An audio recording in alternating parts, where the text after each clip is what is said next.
Olá, congressistas. Meu nome é Thaís Corrêa, sou professora da Universidade do Estado de Minas Gerais, Unidade Frutal, e vou apresentar o trabalho intitulado Educação Ambiental e Interações CTSA, interfaces entre o ensino médio e o curso de licenciatura em Química. Esse trabalho foi realizado em parceria com as professoras doutoras Viviane Arruda, Tatiana Coelho e Maria Aparecida Vilela.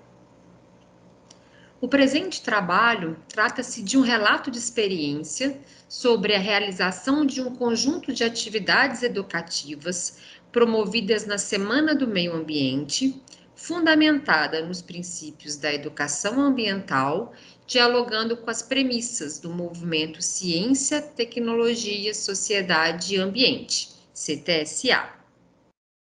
A pesquisa de abordagem qualitativa, realizada na perspectiva da pesquisação, teve como estratégia palestra, oficina de redação, oficina de reciclagem, sessões de cinema e exposições de trabalhos, conduzidas pela equipe do Programa Institucional de Bolsas de Iniciação à Docência, o PIBID, Subprojeto Química, da Universidade do Estado de Minas Gerais, com alunos do primeiro, segundo, terceiros anos do ensino médio da Escola Estadual Senador Levindo Coelho, ambos no município de Ubá, Minas Gerais.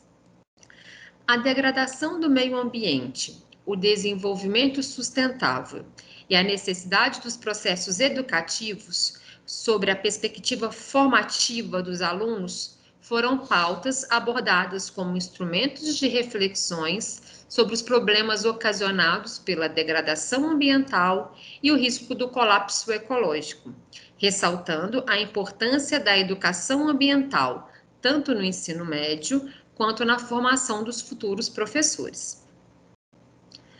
O conjunto de atividades foi realizado entre os dias 26 e 29 de junho de 2017, no evento intitulado Meio Ambiente e Sustentabilidade. O projeto contou com a participação de aproximadamente 120 alunos do ensino médio e uma equipe multidisciplinar, composta por professores das áreas de português, artes, biologia e química e alunos bolsistas do PIBID.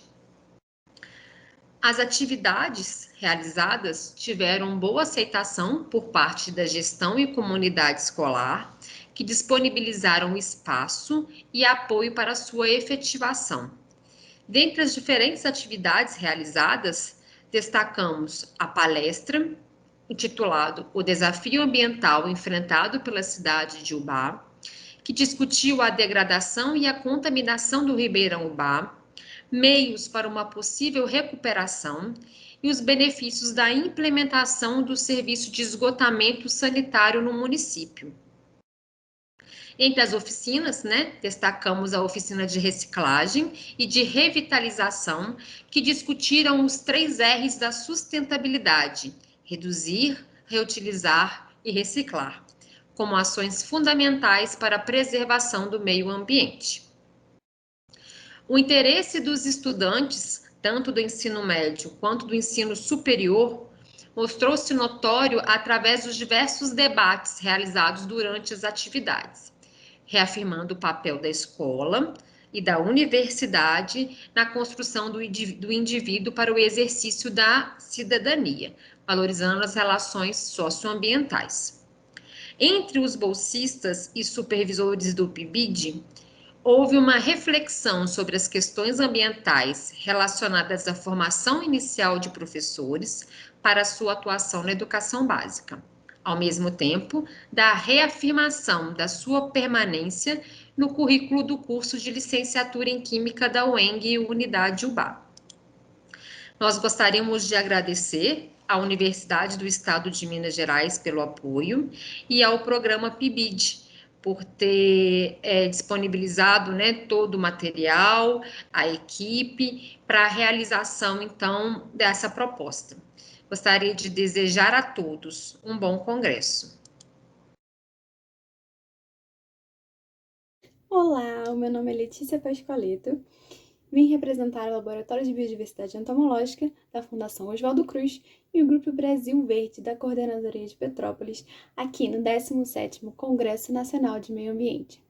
Vim apresentar o meu trabalho intitulado Análise da Participação Social voltada para a Educação Ambiental. O trabalho foi realizado juntamente com a doutora Jane Costa, que também é do Laboratório de Biodiversidade Entomológica. Bom, 3 eventos globais tiveram importância para marcar a era do desenvolvimento sustentável. A Conferência das Nações Unidas sobre o Meio Ambiente, que ocorreu no ano de 1972, a Conferência das Nações Unidas para o Meio Ambiente e Desenvolvimento, em 1992, e a Cúpula Mundial sobre o Desenvolvimento Sustentável, que aconteceu em 2002. Essas conferências estabeleceram a educação ambiental como centro para a participação social, tanto voltado para os setores menos privilegiados da população, como para os mais privilegiados, tendo em vista que estes geram mais lixo, além de popularizar o termo desenvolvimento sustentável, definindo como aquele que atende às necessidades do presente sem comprometer as futuras gerações. Desde então, a educação ambiental e a participação social nas questões ambientais ganharam grande foco para alcançarmos uma gestão pública eficaz, além de propiciar uma conexão do cidadão com o meio ambiente, podendo este, então, ter pensamento crítico e ser promotor de conhecimento. Sendo assim, este trabalho teve como objetivo analisar o engajamento das pessoas às questões ambientais. Para isso, foi criado um questionário online através do Google Forms, onde, além de captar nome, e-mail e estado das pessoas que participaram, contava com 10 perguntas relacionadas à sustentabilidade e meio ambiente, atrelado ao engajamento da própria pessoa que respondia o questionário e da sociedade de forma geral. O questionário foi disponibilizado durante uma semana para quem tivesse interesse em participar em redes sociais como Facebook e Instagram, além de ser repassado via WhatsApp.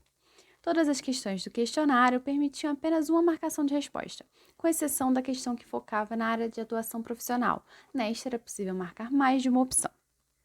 Foi construída uma planilha com os dados recebidos das 83 pessoas participantes, sendo então possível quantificá-los e elaborar gráficos para melhor visualização do que se foi obtido em cada uma das perguntas propostas. O percentual de cada alternativa foi identificado e, a partir disso, comparamos os resultados evidenciados com o que a literatura existente nos mostra a respeito. Os resultados a seguir evidenciam algumas das perguntas abordadas. Nós observamos que houve uma grande participação de alunos de graduação, professores de nível básico e médio e pessoas de outras profissões não indicadas no questionário. Quando perguntamos quão importante aquela pessoa acredita ter a educação ambiental nos dias atuais, houve uma unanimidade nas respostas, indicando que todos os 83 participantes acreditam na importância da educação ambiental. Os autores Bortolom e Mendes, em sua pesquisa feita em 2014, evidenciaram que, através da educação ambiental, será possível atingir um nível de desenvolvimento sustentável, além de, por meio de ações educativas, condições adequadas e profissionais capacitados, se consiga levar conscientização à população de forma geral.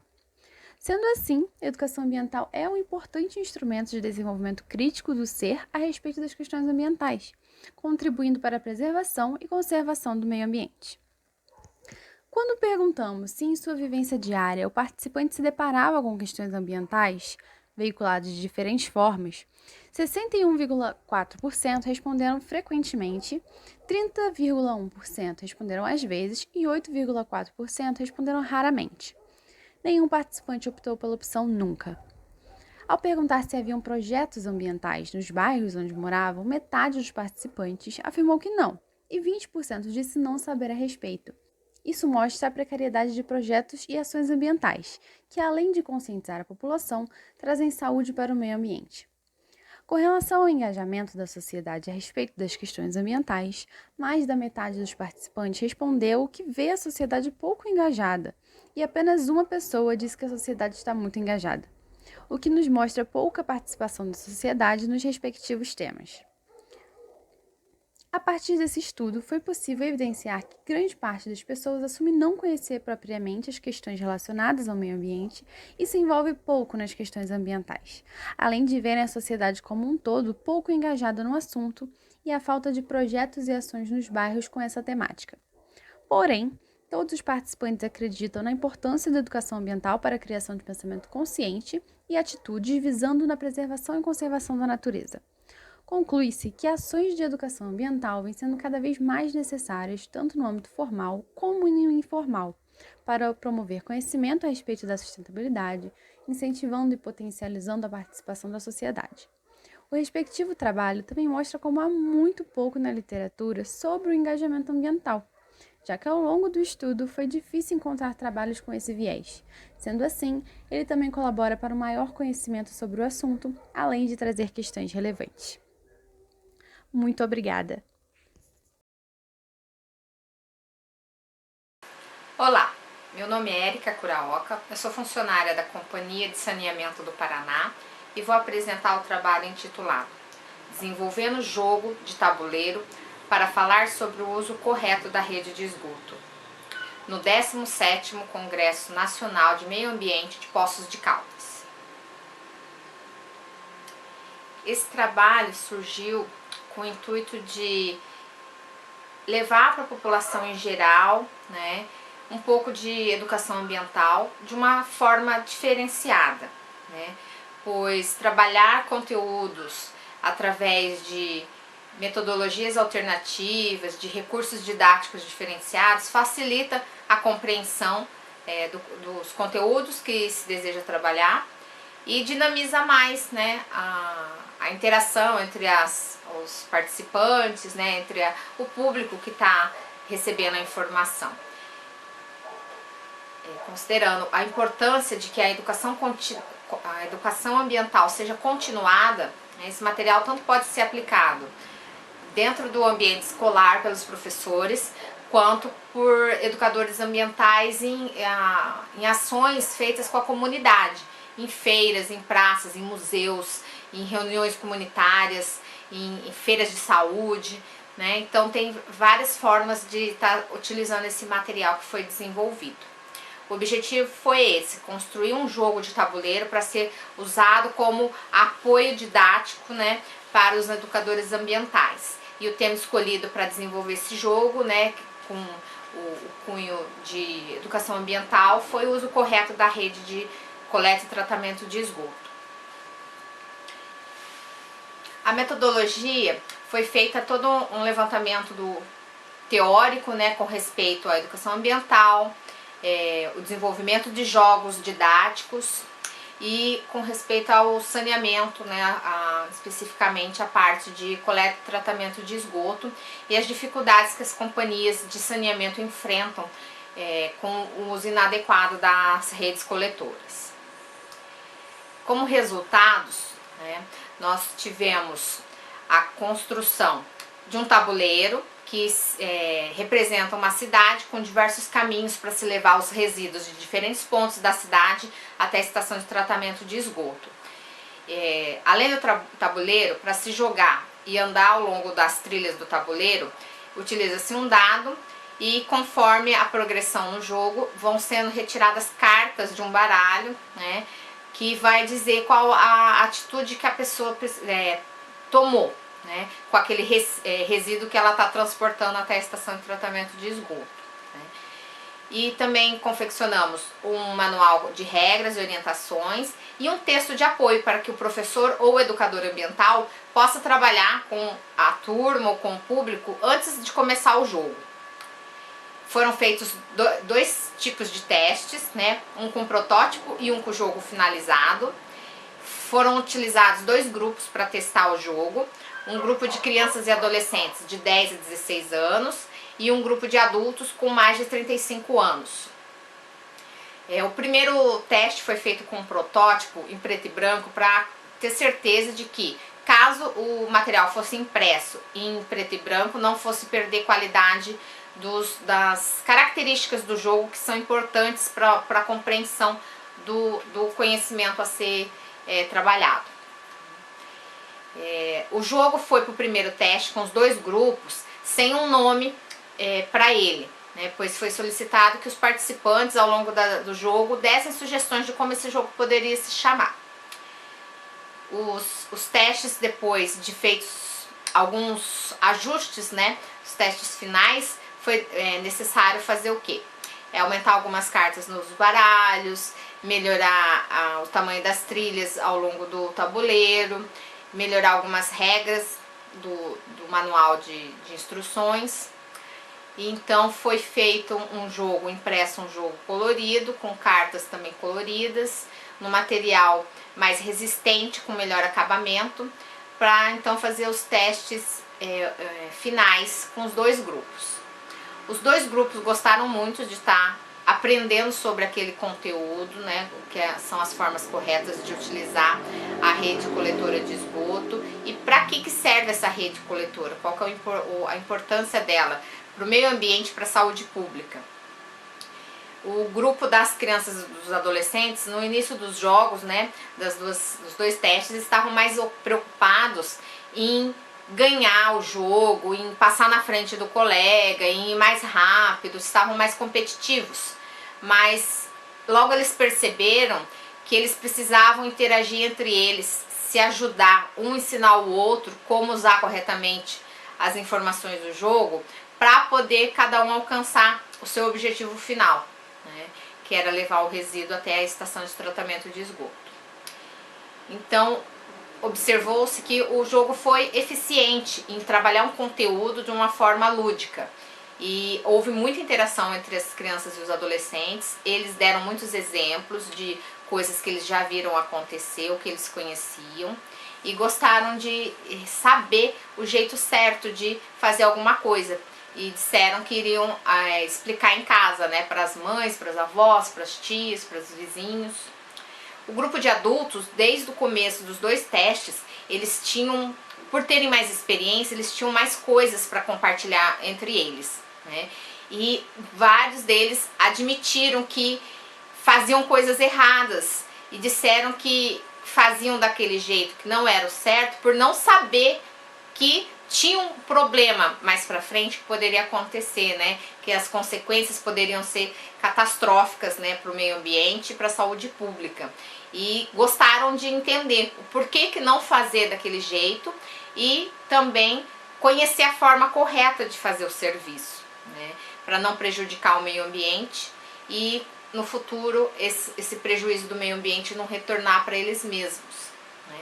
Então o jogo foi construído e foi bem aceito pelos dois públicos e pareceu ser bem eficiente para trabalhar esse conteúdo de forma diferente, de forma lúdica. Olá, meu nome é Thiago e eu sou graduando do curso de Engenharia Ambiental da Universidade Tecnológica Federal do Paraná, campus Londrina. Eu vou apresentar o trabalho intitulado Redes sociais como meio para a promoção da educação ambiental em resíduos sólidos, experiência da Comissão de Gestão de Resíduos Sólidos da UTF-PR Campus Londrina. No âmbito da Universidade Tecnológica Federal do Paraná, campus Londrina, foi instituída em 2012 a Comissão de Gestão de Resíduos Sólidos do campus, buscando atender ao Decreto número 5.940 de 2006, que dispõe sobre a inserção da Cooperativa de Catadores de Materiais Recicláveis no gerenciamento de instituições federais, e a Lei 12.305 de 2010, que dispõe sobre a Política Nacional de Resíduos Sólidos. A Comissão de Gestão de Resíduos Sólidos do campus tem por objetivo promover a sensibilização da comunidade interna e externa do campus e auxiliar nos processos referentes à gestão dos resíduos sólidos. Para que o processo de gestão de resíduos sólidos do campus ocorra de forma assertiva, se faz necessário o envolvimento da comunidade interna e externa. E para isso, a Comissão de Gestão de Resíduos Sólidos do campus adota estratégias de educação ambiental, dentre elas, o uso de redes sociais para promover a sensibilização do público, buscando promover a discussão e a reflexão sobre o panorama de resíduos sólidos no Brasil e no mundo. Este trabalho tem como objetivo avaliar o quantitativo de acesso às publicações das redes sociais Facebook e Instagram da Comissão de Gestão de Resíduos Sólidos do campus Londrina. A comissão possui conta no Facebook desde 2014 e no Instagram desde 2018, contando com um número de 1.191 usuários para o Facebook e 1.226 usuários para o Instagram. O período de análise desse trabalho ocorreu do dia 18/6 de 2020 a 16/7 de 2020, um total de 28 dias. As publicações eram realizadas semanalmente, de segunda a sábado, e obedeciam uma frequência de post conforme o quadro 1, sendo Resíduo Explica na segunda, Dica do Resíduo na terça, Resíduo News na quarta, Frase da Semana na quinta, Enquetes ou Bingos na sexta e o que rolou na semana no sábado. A metodologia usada baseou-se em dados relacionais, que consiste no levantamento de interações dos usuários, e na denominada análise de dados de atributos, pautada na observação de características individuais dos usuários. Levou-se em conta também o levantamento quantitativo do alcance dos posts disponibilizados pelas próprias redes sociais. Na figura 1, apresentou-se o somatório de acessos por dia da semana, ao longo de 28 dias, para a rede social Facebook. Observa-se que a média de acesso diário é de 170 visualizações, o que corresponde a 14% de seguidores dessa rede social. Estima-se que a faixa etária do público que usava o Facebook em 2018 era em torno de 20 a 24 anos, e que atualmente existe uma tendência de migração do Facebook para outras redes sociais, o que justificaria esse valor baixo de visualização diária que a gente observa. Nota-se, segundo a figura 1 ainda, que o maior número de alcance das publicações acontece de segunda a quarta-feira, sendo então as publicações Resíduo Explica, Dica do Resíduo e Resíduo News as que mais atraem a atenção do público atualmente para essa rede social. Por sua vez, observa-se para a rede social Instagram que o alcance médio é de 397 contas por publicação, o que corresponde a 32% de seguidores dessa rede social, segundo a figura 2. Observa-se que o número de alcance da rede social Instagram ele é superior à rede social Facebook. Esse comportamento apresenta a tendência de maior engajamento do público do Instagram, sendo o público da rede social Instagram formado por pessoas da faixa etária entre 18 e 29 anos. Em trabalho semelhante realizado em 2019, observava-se que os dias que proporcionavam maior alcance da rede social Instagram eram quinta e sexta-feira. Atualmente, segundo a figura 2, nota-se que os dias de maior alcance são quarta e quinta-feira, e que as publicações de maior alcance nessa rede social, então, são Resíduo News e Frase da Semana.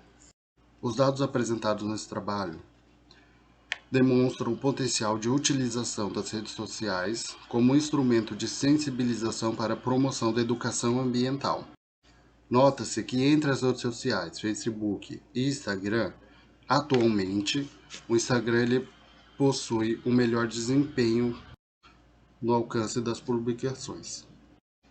Esse desempenho maior na rede social Instagram pode ser associado à tendência de migração do Facebook para outras redes sociais. E o fato do público, dos usuários da rede social Instagram apresentarem uma melhor engajamento nessa rede social.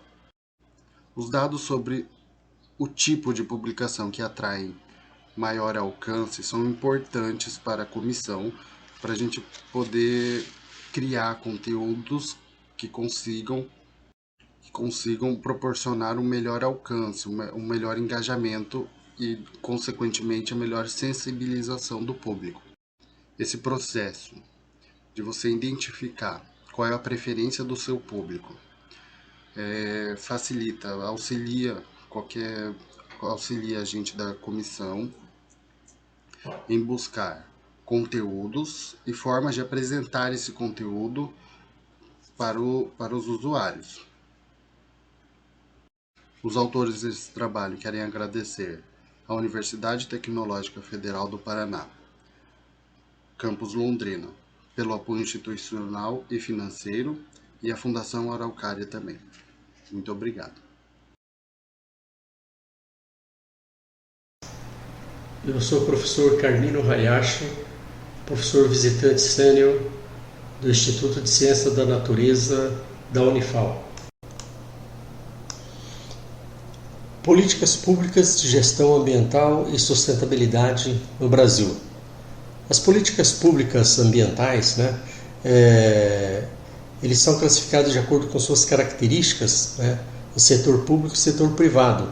E também pode ser classificado em nível de abrangência, ou seja, ele pode ser, no caso específico que nós estamos estudando, em termos de governo federal, estadual ou municipal. E também a questão das políticas públicas internacionais, mas que não é objeto de estudo nesse trabalho. As políticas públicas dos recursos naturais, elas são dependentes do gerenciamento que objetiva o bem-estar social, a qualidade de vida e a manutenção dos recursos ambientais. Nós encontramos aqui nesse trabalho, relacionado a essas políticas econômicas, a questão da dualidade entre a expansão econômica versus a sustentabilidade ambiental, uma vez que a capacidade dos gestores públicos em formular e executar políticas públicas, implantar e gerenciá-las, é bastante complicada quando você coloca frente a frente a questão econômica e a questão do meio ambiente. O objetivo do trabalho foi avaliar o estado da arte sobre as políticas públicas ambientais e seu grau de importância para os gestores, por meio dos instrumentos de gestão ambiental, ou seja, por meio das legislações, por meio das normativas, os órgãos ambientais envolvidos, os planos, ou programas desenvolvidos pelas organizações. Para tanto, no desenvolvimento desse trabalho, nós usamos da metodologia de levantamento bibliográfico de uma literatura bastante atualizada, envolvendo a questão do histórico dessas políticas públicas no Brasil, envolvendo os seus órgãos de atuação, envolvendo as legislações, envolvendo os instrumentos e os processos de gestão em termos de políticas públicas ambientais. Os resultados em relação aos resultados para a discussão, nós elencamos como primeiro elemento a Constituição da República Federativa do Brasil, a Constituição promulgada em 1988, onde nós encontramos lá um capítulo especificamente para o estabelecimento das diretrizes básicas para o desenvolvimento das políticas ambientais em nível federal. Esse nível federal ele estabelece também algumas diretrizes que devem ser seguidas pelos estados e pelos municípios. No governo federal, nós vamos encontrar o Sistema Nacional de Meio Ambiente, o SISNAMA, que detém as normativas e princípios do ordenamento de políticas ambientais e que está subordinado ao Conselho do Governo e que subsidiam a Presidência da República. Na sequência, o SISNAMA ele está dentro do Ministério do Meio Ambiente e o SISNAMA agrega em sua estrutura hierárquica o CONAMA, que é o Conselho Nacional de Meio Ambiente, que tem um caráter consultivo e um caráter deliberativo. Então ela tem essa capacidade de ser meramente consultiva, mas ela pode ser deliberativa, tendo uma atuação mais prática. E dentro desse contexto nós vamos encontrar ainda o IBAMA, o Instituto Nacional de Meio Ambiente e de Recursos Naturais Renováveis, que tem caráter executivo e é responsável pela execução da Política Nacional de Meio Ambiente, o PMNA. O PMNA encontram-se vinculados, né, ao setor público na determinação e encaminhamentos executivos, estão sujeitos ao Decreto 99.274 do ano de 1990, né, que normatiza as leis anteriores de 6.902 do ano de 81 e a Lei 6.978 também de 81. Em nível estadual e municipal, essas políticas ambientais elas também são tuteladas e dirigidas pela Secretaria Estadual e pela Secretaria Municipal, respectivamente, seguindo algumas diretrizes determinadas e emanadas pelo governo federal. Essas secretarias estaduais e municipais são regulamentadas pelos seus conselhos também, que têm caráter deliberativo e consultivo. As implementações dessas instrumentais de gestão são insignificativas, principalmente em relação ao saneamento básico. Nós sabemos que no Brasil vários municípios sequer possuem Secretaria de Meio Ambiente. Embora os estados possuam, os municípios carecem muito dessas informações. Então fica difícil, às vezes, a partir da menor célula política, que é o município, você manter uma política coerente em nível de estado e depois em nível de federação e, inclusive, em nível internacional. Então nós temos algumas dificuldades aí em termos de determinação de políticas públicas de gestão ambiental e sustentabilidade no Brasil. Nós podemos concluir o quê? Que falta que o país, que o Estado, né, que o município carece de ousadia por parte dos seus gestores e por parte até do seu próprio contribuinte, né, por ignorância ou por má fé. Nós concluímos também que essas mudanças comportamentais coletivas, incluindo aí boas práticas nas questões ambientais, são bastante necessárias, elas precisam ser mais desenvolvidas. E, sobretudo, a elaboração de um diagnóstico identificando as demandas e as fragilidades ambientais e as respectivas recomendações instrumentais para a gestão que estabeleçam as prioridades para as políticas públicas ambientais em todos os níveis, em nível estadual, em nível municipal e em nível federal.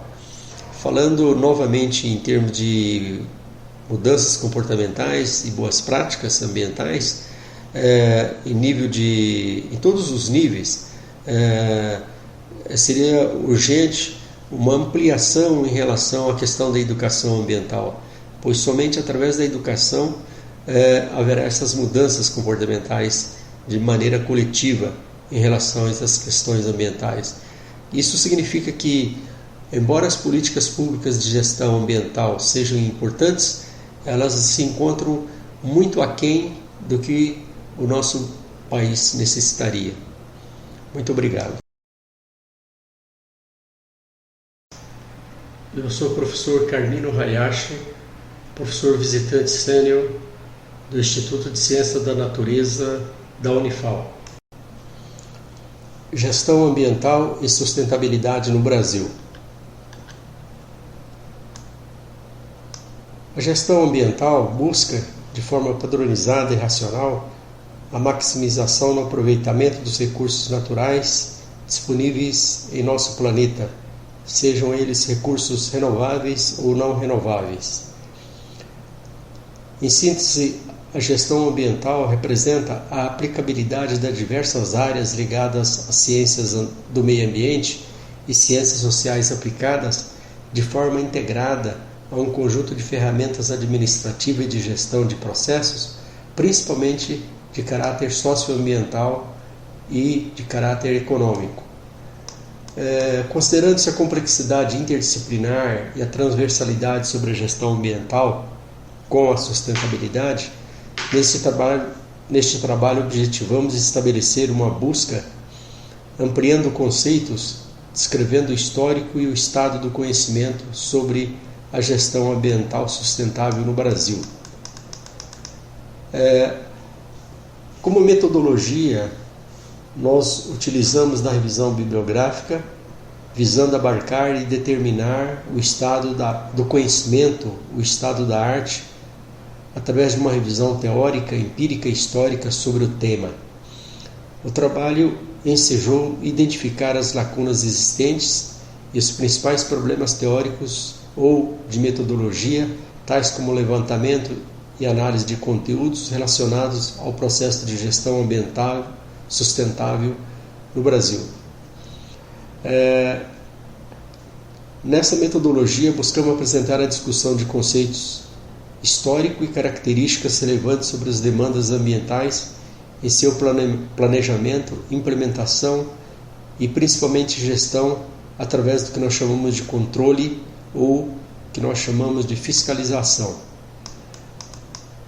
Para tal trabalho, nós respaldamos primeiramente na Lei Federal 4.771 do ano de 65, que trata sobre o Código Florestal Brasileiro, praticamente uma das primeiras leis a respeito das questões ambientais no Brasil.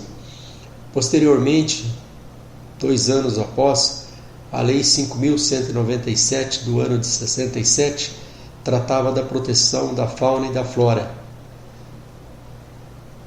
Já na década seguinte, em 1973, o Decreto 73.030 criou a Secretaria Especial do Meio Ambiente, subordinada ao Ministério do Interior.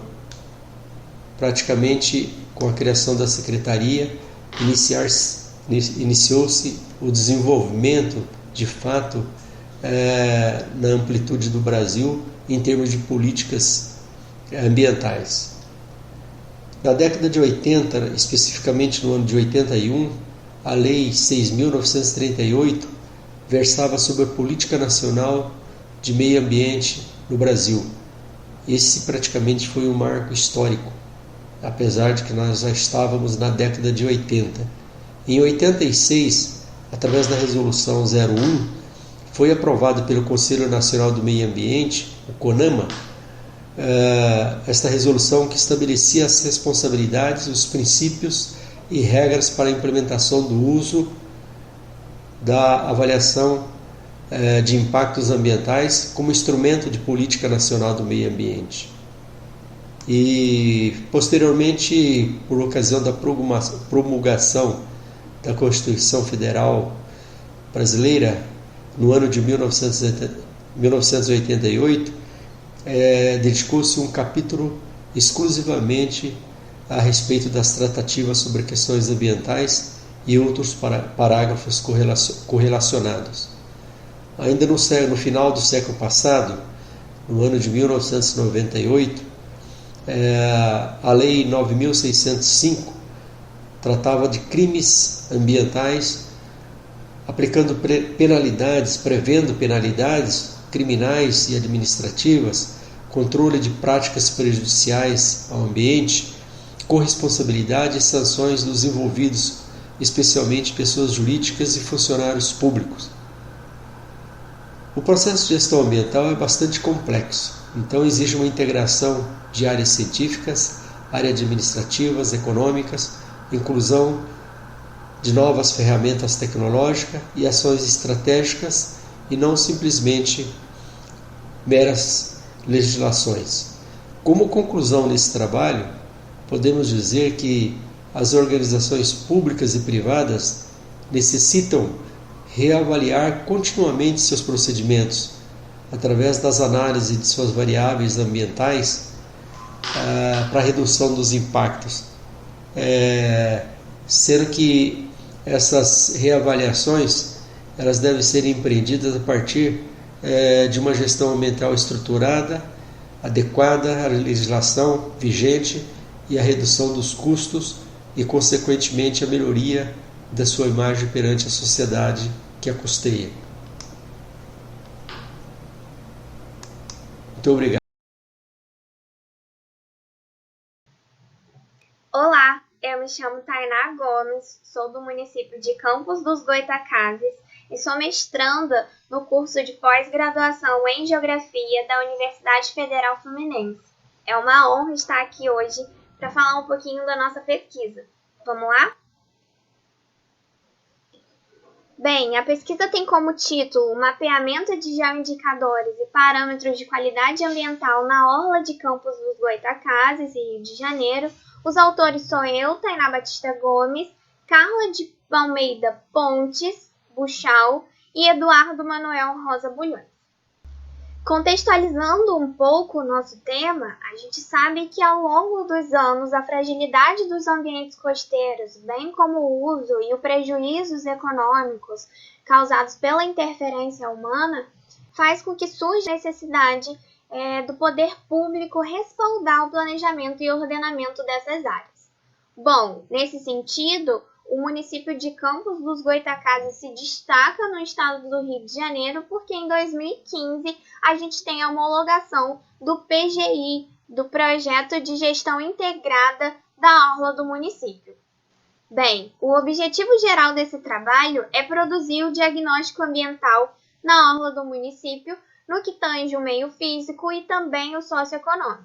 Além disso, especificamente, elaborar um protocolo de geoindicadores e parâmetros de qualidade ambiental adaptados às características da área de estudo, consolidar o banco de dados geográficos, além de fornecer e produzir novos dados primários, e, por fim, produzir um catálogo digital e um atlas com os resultados derivados da pesquisa. É necessário destacar que a metodologia desse trabalho é uma adaptação de Correia 2013, que também fez um estudo a partir de geoindicadores para a orla do município de Cabo Frio, também no Rio de Janeiro. As fases metodológicas desse trabalho se deram a partir de uma fase pré-campo, com estabelecimento de 10 estações de coleta de dados primários, orientadas pela segmentação de 3 unidades do PGI do município, além da seleção de geoindicadores adaptados à realidade da área de estudo. Uma fase campo, com o levantamento desses dados primários com equipamentos necessários, e uma fase pós-campo, com o levantamento de dados secundários baseados no INEA, no SIDAC, que é o Centro de Informações de Dados de Campos, e o IBGE. E, por fim, a tabulação e elaboração dos resultados, os mapas e as tabelas. Os resultados preliminares apontam para parâmetros econômicos nas 3 unidades de baixa vulnerabilidade, uma vez que a orla como um todo é de uso sobretudo veraneio e poucas atividades fixas.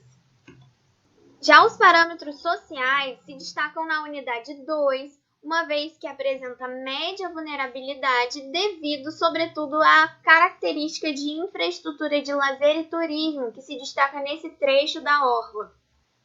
E, por fim, os parâmetros ambientais, que se destacam na unidade 1 e 3 por ter baixa vulnerabilidade, enquanto apresenta média vulnerabilidade na unidade 2. Ainda na unidade 2, temos a presença de ambientes degradados em áreas equivalentes à faixa de 10 a 30% da orla, inclusive apresentando sinais de erosão. Esse mapa apresenta os resultados preliminares dos geoindicadores e apontam dados como grau de exposição da linha de costa, aspectos granulométricos, presença ou ausência de dunas frontais e de vegetação nativa, entre outros, e foram ponderados de 1 a 3, categorizando assim o nível de vulnerabilidade de cada um desses elementos na orla do município.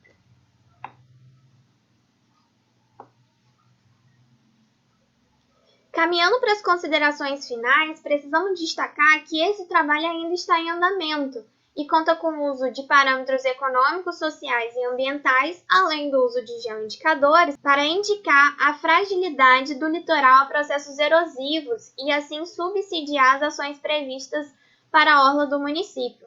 A metodologia tem se mostrado ser diagnóstica, suficiente e sólida para ser replicada de forma que as transformações nos parâmetros de qualidade ambiental sejam capturadas e sirvam como uma estratégia útil nas intervenções do poder público local. Como referência, tivemos o trabalho de Correia 2013 e também o projeto de gestão integrada da orla do município, o PGI, que foi elaborado em 2015.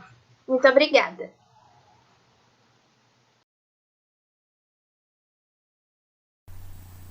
Meu nome é Miriam Vigil de Oliveira, sou mestranda na Universidade do Vale do Itajaí, em Santa Catarina. O tema proposto para o 17º Congresso Nacional do Meio Ambiente é Programas de Conformidade Ambiental como estratégia na concepção das compras públicas sustentáveis. A administração pública, como grande consumidora de produtos e serviços, deve preocupar-se em minimizar os impactos que esse consumo causa ao meio ambiente, contemplando em seus processos de compras critérios sustentáveis. O objetivo desse trabalho é averiguar a aplicação de programas de conformidade ambiental nos processos de compras da administração pública. A metodologia caracteriza-se como exploratória e descritiva com abordagem qualitativa.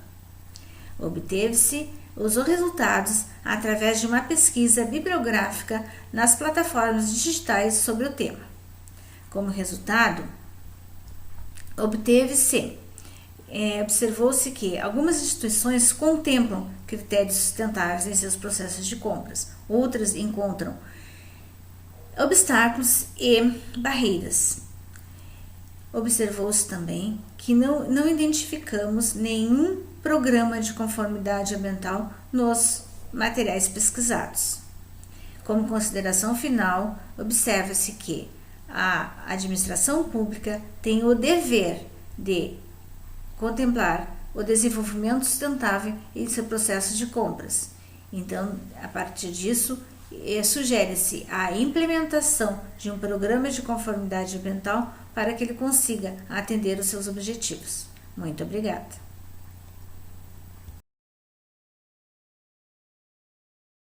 Olá, espero que todos estejam bem. Estamos aí no 17º Congresso Nacional do Meio Ambiente.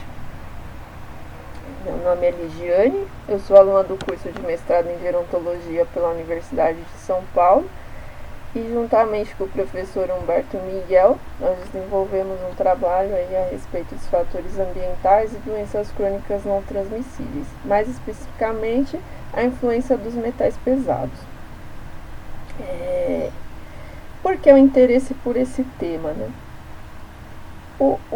Os metais pesados, a gente sabe que a interação humana com substâncias nocivas pode ser a chave para se descobrir muitas coisas nos processos de saúde e doença das pessoas.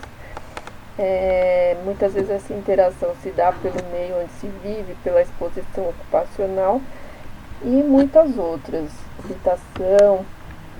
Mais especificamente, nós vamos falar de dois tipos de doenças crônicas, o câncer de mama e o câncer de próstata. Esses dois tipos de câncer, eles têm uma relação com a atividade hormonal. E os metais pesados, alguns deles podem influenciar essa atividade hormonal. Daí o interesse pela ligação entre metais pesados e o câncer e essas duas neoplasias, o câncer de mama e o câncer de próstata. Dado isso, nosso objetivo foi reunir estudos publicados na base de dados PubMed até dezembro de 2019. Esses estudos deverão estar nos idiomas inglês, espanhol ou português e estar relacionados a essa contaminação por metais pesados e o desenvolvimento dessas duas neoplasias. Posto esse objetivo, a metodologia que a gente utilizou. Nos guiamos como referencial, aí nós utilizamos o acrônimo PECO, que seria aí a população, a exposição, controle e o desfecho. Então, a população, nós definimos que seria acima de 18 anos, a exposição a metais pesados, o controle, aqueles que não tiveram essa exposição, e o desfecho, o desenvolvimento de câncer de mama ou de câncer de próstata. Definimos alguns termos no MESH, procuramos esses termos no MESH Database, que é a base para se buscar dentro da base de dados PubMed. e algumas combinações desses termos que seriam relevantes à questão de pesquisa.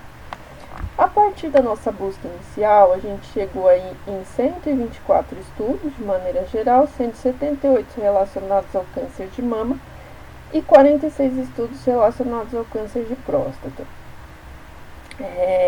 A partir disso, a gente aplicou aí, a gente leu os textos, lemos os textos, os títulos e resumos e aplicamos um teste de relevância para saber se os critérios pré-estabelecidos estavam sendo obedecidos nesses estudos, faixa etária, texto disponível, se os estudos eram realizados com humanos, então os que não se relacionavam a humanos, testes in vitro, testes em animais foram excluídos. E chegamos aí então a 37 estudos relacionados ao câncer de mama e 20 ao câncer de próstata. Esses textos foram lidos na íntegra e nós, no final, conseguimos aí 22 estudos relacionados ao câncer de mama e 10 estudos relacionados ao câncer de próstata. Então, aí totalizaram 32 estudos. Da nossa busca inicial, a gente elencou aí para saber qual era a evolução dessas publicações ao longo dos anos, e aí a gente conseguiu verificar que entre 1975 e 2019 tem sido uma crescente nas últimas décadas o interesse científico pelo tema, sobre essa interação entre os metais pesados e o desenvolvimento das enfermidades. A partir daí, a gente, na análise final aqui dos metais pesados, a gente utilizou os 32 estudos restantes, né, da nossa busca. E o que a gente percebeu aqui? A pergunta, quais eram os metais mais estudados nesses 32 estudos? Aí o que a gente percebeu? Que na investigação, 60% dos estudos relacionados a câncer de próstata, eles se dedicam à investigação do cádmio e esse desenvolvimento. Já para o câncer de mama, essa porcentagem é de 73%. Seguidos aí pelo chumbo, que seria 40% relacionado ao câncer de próstata e 23% relacionado ao câncer de mama, e o cobre e o zinco no câncer de próstata aí corresponde a 30% desses estudos. Já no câncer de mama, em terceiro lugar, aí aparece o arsênio, 18% dos estudos investigados. Com isso a gente percebe que o metal mais estudado é o cádmio, mas que podem existir outras interações entre metais que tenham alguma relação com essas enfermidades. Disso a gente conclui umas considerações que a gente pode fazer, é que embora esses dados, assim, eles são bastante volumosos, convém buscar em outras bases de dados para saber como tem sido realmente, né, qual a produção bibliográfica acerca desse tema. Então, teria que procurar em outras bases. E a gente percebe também que, embora o volume de pesquisas eles tenha crescido bastante nos últimos anos, esses estudos mais detalhados, como revisões sistemáticas e meta-análises, ainda são escassas sobre o tema para se ter um desfecho mais para se ter um desfecho sobre essa relação, se ela é positiva, negativa, qual é essa relação realmente. Quais são os locais, né, onde. Então é isso, basicamente. Muito obrigado pela audiência e ficamos por aqui.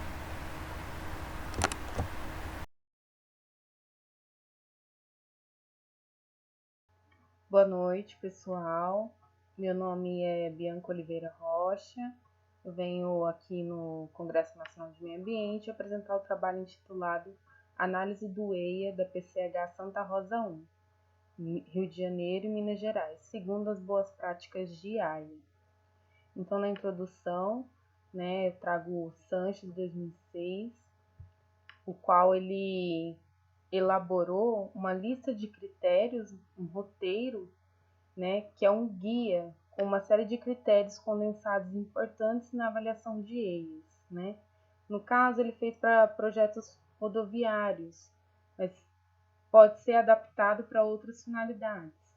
Então, o guia segue o roteiro de um EIA típico, conforme os procedimentos presentes na Resolução CONAMA 01 de 86. E tem a função de auxiliar os órgãos ambientais e o público em geral na identificação da qualidade desses estudos, possibilitar a comparação entre EIAs efetuados para uma mesma tipologia de empreendimento e analisar a evolução temporal da qualidade desses estudos. Então, o objetivo é analisar esse estudo de impacto ambiental da pequena central hidrelétrica Santa Rosa 1, com a localização prevista no Rio Preto, abrangendo os municípios de Belmiro Braga, no estado de Minas Gerais, e Rio das Flores, no estado do Rio de Janeiro. Então, o mapa apresentado aqui logo no objetivo traz a localização do empreendimento Santa Rosa 1, da PCH Santa Rosa 1, que está entre Belmiro Braga e Rio das Flores, né, Rio de Janeiro. Então, a metodologia ela é a análise do EIA de acordo com essa lista de verificação do Sanches, né, elaborada por Sanches, mas foi adaptada para esse estudo, para empreendimentos hidrelétricos. E o segundo passo é a atribuição de conceitos que vão de A, onde é um conceito bom, né, um conceito de uma boa prática, indicado por uma boa prática, e AF, que é um conceito negativo, né, é o pior conceito. E também temos o não aplicável, que é o N/A, que é onde aquela tarefa é ausente no EIA, então é não aplicável, de acordo com Lee e Coley, né? E esses conceitos, né, são de acordo com Lee e Coley. E no último passo é a aplicação, né, atribuição de uma nota final do EIA, que foi atribuído um conceito. Esse conceito coloca os intervalos, né, de numeração de nota de cada conceito, onde o A vai de 4 a 5, o B vai de 3 a 4, o C vai de 2 a 3 e o D vai de 1 a 2. O E é menor que 1, o F é 0 e não aplicável é 0, é onde não se aplica a nota, né? Então, foi feita uma média aritmética de acordo com o conceito aplicado. Como resultado, nós temos o sumário, foi analisado o sumário, né? Que atribuiu-se um conceito A, que consta um sumário bem estruturado. A introdução atribuiu-se o conceito E, porque não há uma contextualização, né, do empreendimento.